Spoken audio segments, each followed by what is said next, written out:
Dear students, अस्सलाम वालेकुम। आज हमारा नाइन्थ की फिजिक्स का यूनिट नंबर 2 जो है काइनेमेटिक्स, उसका लेक्चर नंबर 4 हम डिस्कस करने जा रहे हैं, जिसमें हम डिफरेंस पढ़ेंगे बिटवीन डिस्टेंस एंड डिस्प्लेसमेंट, यानी फासला और डिस्प्लेसमेंट के दरमियान क्या फ़र्क है। आज के लेक्चर में हम ये सीखेंगे। फासला और डिस्प्लेसमेंट यानी डिस्टेंस और डिस्प्लेसमेंट जो हैं, ये दोनों आपने बेस क्वांटिटीज़ जो पढ़ी हैं यूनिट नंबर 1 में, 7 बेस क्वांटिटीज़ हमने पढ़ी, 7 बुनियादी मकदारें। उनमें पहली जो मकदार थी वो लेंथ यानी लंबाई आपने पढ़ी थी, जिसका यूनिट मीटर है। तो डिस्टेंस और डिस्प्लेसमेंट ये दोनों लेंथ की फैमिली में से हैं, यानी लेंथ की फैमिली मेंबर्स हैं। अगर लेंथ की मेजरमेंट मीटर में की जाती है तो इनका जो सिस्टम इंटरनेशनल में यूनिट इनकी पैमाइश के लिए यूज होता है डिस्टेंस और डिस्प्लेसमेंट के लिए, वो भी मीटर ही इस्तेमाल होता है सिस्टम इंटरनेशनल के अंदर। इन दोनों में फर्क क्या है वो सीखते हैं। बाय डेफिनेशन पहला पॉइंट, ये इसकी डेफिनेशन डिस्प्लेसमेंट की है, और पहला पॉइंट जो लिखा है इधर वो डिस्टेंस की डेफिनेशन है। डिस्टेंस की डेफिनेशन यूं लिखते हैं कि length of path between two points. कोई से दो पॉइंट्स अगर हैं ए और बी, ए और बी ये दो पॉइंट्स हैं, ए से बी तक जाने के कई रास्ते हो सकते हैं, जिनमें से एक रास्ता यूं हो सकता है, एक रास्ता इधर से हो सकता है, एक रास्ता ये भी है, एक रास्ता इधर से भी बनता है।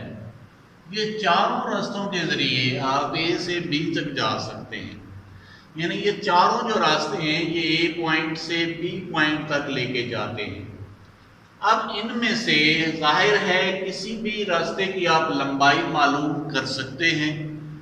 इस रास्ते की लंबाई सबसे ज्यादा होगी क्योंकि पहले इधर जाना पड़ेगा और बल खाते हुए आप पॉइंट बी तक पहुंचेंगे। इसी तरह से ये जो है ये रास्ता भी सीधा नहीं है, और अगर आप इस ऊपर वाले रास्ते पे आते हैं ये भी सीधा नहीं है, लेकिन ये स्ट्रेट लाइन मैंने ड्रॉ की है ए से बी तक सीधी।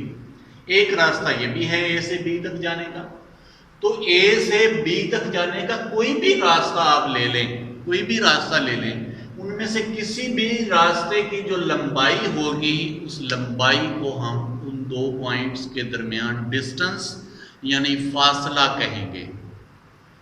यानी इस रास्ते की जितनी लंबाई बनेगी वो होगा ए से बी तक फासला, इस रास्ते की भी जितनी लंबाई बनेगी वो भी ए से बी तक का फासला होगा। तो दो पॉइंट्स के दरमियान कोई भी रास्ता जो है उस रास्ते की लंबाई अगर आप मेजर कर लेते हैं तो वो जितनी निकलती है वो दो पॉइंट्स के दरमियान डिस्टेंस कहलाता है। जबकि अगर हम shortest distance between two points इसका डिस्प्लेसमेंट यानी डिस्प्लेसमेंट की बात करते हैं तो इसको यूं डिफाइन करता है कि it is the shortest distance. पता चला कि डिस्प्लेसमेंट भी होता डिस्टेंस ही है, डिस्प्लेसमेंट भी एक किस्म का डिस्टेंस ही होता है, यानी जो डिस्प्लेसमेंट है वो भी दो पॉइंट्स के दरमियान रास्ते की लंबाई ही है। लेकिन फिर दूसरे डिस्टेंस से इसको फर्क क्यों, इसको नाम क्यों अलग दे दिया गया, वो पहले उसने बता दिया कि ये डिस्टेंस ही है। लेकिन कौन सा डिस्टेंस है? शॉर्टेस्ट डिस्टेंस है, कम से कम फासला। यानी आप ए से बी तक जितने भी रास्ते ड्रॉ कर लें उनमें से एक रास्ता वो होगा जो ए से बी तक जाने का सबसे कम रास्ता होगा, यानी मुख्तसर तरीन फासला, दो पॉइंट्स के दरमियान जो कम से कम फासला है। शॉर्टेस्ट डिस्टेंस जो बनता है दो पॉइंट्स के दरमियान है ये भी डिस्टेंस ही, तो इस डिस्टेंस को हम डिस्प्लेसमेंट का नाम देते हैं। जो ये स्ट्रेट लाइन है, जाहिर है एक स्ट्रेट लाइन में अगर आप ए से बी तक जाते हैं तो वो जो रास्ते की लंबाई बनेगी वो बाकी किसी भी रास्ते की लंबाई से कम होगी, शॉर्टेस्ट डिस्टेंस बनेगा। उस शॉर्टेस्ट डिस्टेंस को हम, कम से कम फासले को हम डिस्प्लेसमेंट का नाम देते हैं। नेक्स्ट अगर बात करें दूसरे पॉइंट की डेफिनेशन के बाद, तो डिस्टेंस में हम यूं सीखते हैं कि distance is a scalar quantity. Lecture number 3 में हमने स्केलर्स और वेक्टर्स के दरमियान फर्क पड़ा था और फिर वेक्टर क्वांटिटीज को रिप्रेजेंट करने के तरीके भी सीखे थे। तो डिस्टेंस जो है ये एक स्केलर क्वांटिटी है और स्केलर क्वांटिटी वो होती है which has no direction which can be described completely with the help of magnitude only, यानी वो क्वांटिटी जिसको सिर्फ मैग्नीट्यूड के जरिए, और मैग्नीट्यूड का भी बताया था कि मैग्नीट्यूड से मुराद होता है न्यूमेरिकल वैल्यू प्लस यूनिट, यानी ऐसी तमाम मिकदारें जिनको अदद के साथ यूनिट लगाकर मुकम्मल तौर पर बयान किया जा सके और उनको एक्सप्रेस करने के लिए डायरेक्शन की जरूरत नहीं पड़ती, उनको हम स्केलर क्वांटिटीज का नाम देते हैं। तो याद रहे कि ये जो तमाम रास्ते हैं, ये डिस्टेंस है, ये डिस्टेंस है, ये डिस्टेंस है, इन तीनों में डायरेक्शन कहीं भी मेंशन नहीं है, डायरेक्शन का कोई ख्याल नहीं रखा गया। इसलिए ये तीनों रास्ते जो हैं, ये जो डिस्टेंस है ए से बी तक, इनको हम स्केलर्स का नाम देंगे। यानी डिस्टेंस जो है ये एक स्केलर क्वांटिटी है विच हैव नो डायरेक्शन। जबकि अगर डिस्प्लेसमेंट की तरफ आए तो डिस्प्लेसमेंट आप देख सकते हैं कि ये ए से बी तक सीधा रास्ता है, ये सीधे रास्ते की लंबाई का नाम हमने डिस्प्लेसमेंट रखा हुआ है, शॉर्टेस्ट डिस्टेंस का नाम हमने डिस्प्लेसमेंट रखा हुआ है, और ये एक हमेशा एक पार्टिकुलर एक स्पेसिफिक डायरेक्शन में होता है, इसलिए ये एक वेक्टर क्वांटिटी है। यानी डिस्प्लेसमेंट को डिस्क्राइब करने के लिए मैग्नीट्यूड मींस न्यूमेरिकल वैल्यू और यूनिट के साथ मुकम्मल तौर पर एक्सप्रेस नहीं किया जा सकता, बल्कि इसको एक्सप्रेस करने के लिए मैग्नीट्यूड के साथ डायरेक्शन की भी ज़रूरत पड़ती है। इसलिए हम कहेंगे कि डिस्प्लेसमेंट जो है ये एक वेक्टर क्वांटिटी है। अब तीसरा जो डिफरेंस है इनके दरमियान, जो डिस्टेंस होता, डिस्टेंस को जाहिर करते हैं कैपिटल लेटर एस से।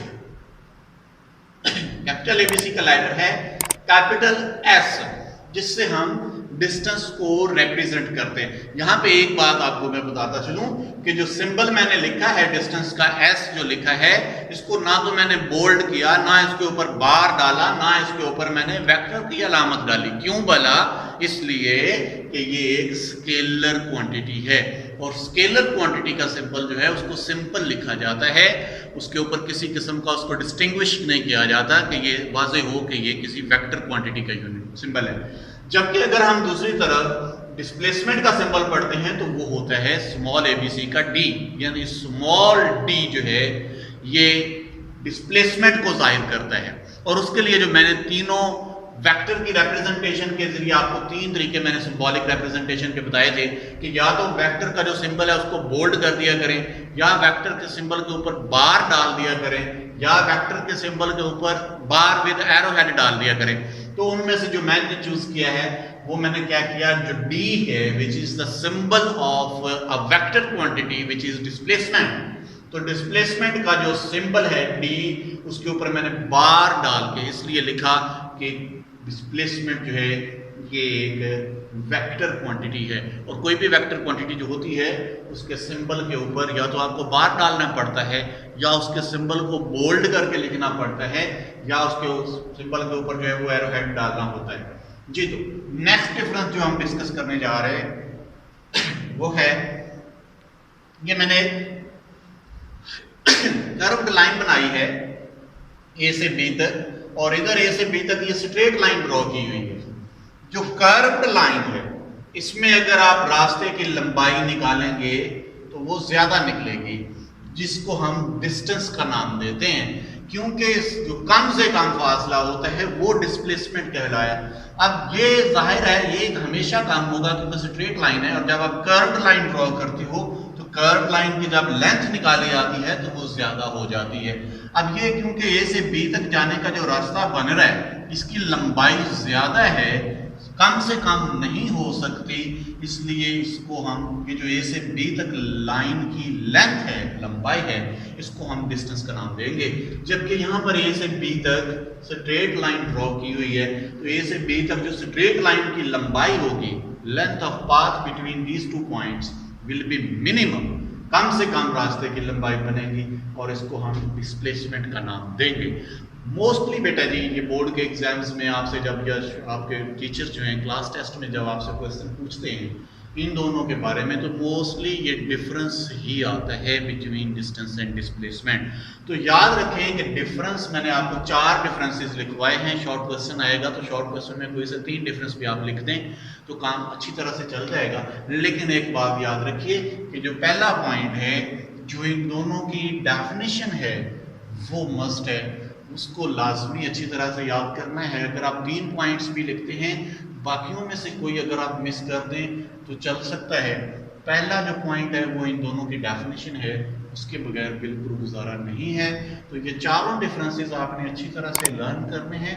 इसको अपने जो फिजिक्स का जो आपने रजिस्टर बनाए हुए नीट, उनके ऊपर लिख भी लेना है, क्योंकि बुक पर आपके इस तरह से डिफरेंसेस लिखे नहीं होंगे, अलग-अलग से आर्टिकल होंगे।